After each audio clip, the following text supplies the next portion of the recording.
Yes, a question that flows from two events that we saw recently that we wouldn't have seen at previous White Houses.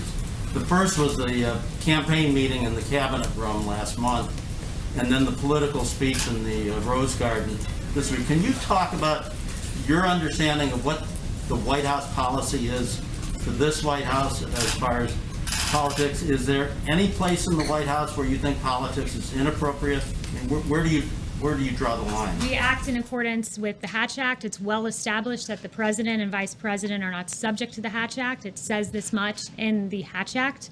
It says that the Hatch Act applies to executive branch employees, which is defined in the Hatch Act as employee, meaning any individual other than the president and the vice president. So his speech in the Rose Garden was entirely appropriate. The Hatch Act has nothing to do with this, though. What? It has everything to do with this. Go read the Hatch Act. That's what you're alleging is problematic for the president. Stating what your real problem was the fact that the president gave a very good, powerful speech from the Rose Garden. Okay, and just one follow-up to Luigi's question. I guess I didn't follow the data that you were just referring to. Are you saying that the president did have data to back up his claim that more white people are killed by police officers than black people? Yeah, and I've already read out that data to you. I don't think we followed it. I've already read out that data to you, and you can go fact check on the Washington Post. Thank you. Another question on China. President Trump is the only U.S. president to have stood strong against China, which is of great comfort to countries like India and his other allies in the Asian neighborhood. Does he has a message to China on this? And has he spoken to China, other countries, how to collaborate against China?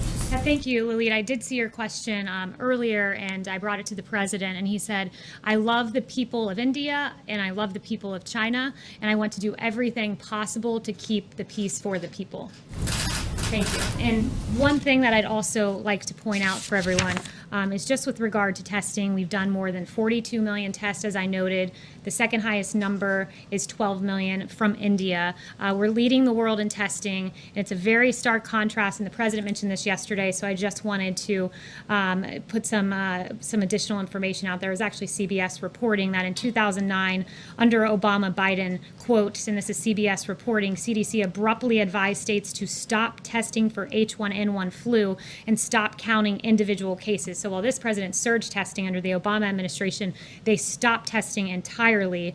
And Ron Klain, Vice President Biden's former chief of staff, said this: it is purely a fortuity that H1N1 isn't one of the great mass casualty events in American history. It had nothing to do with us doing anything right. This is former VP Biden's chief of staff. It just had to do with luck.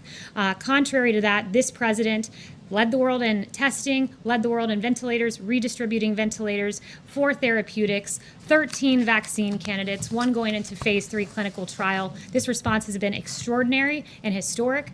We didn't pause testing. The Obama-Biden administration did, and that was a shameful decision. Thank you. Welcome to my house, baby.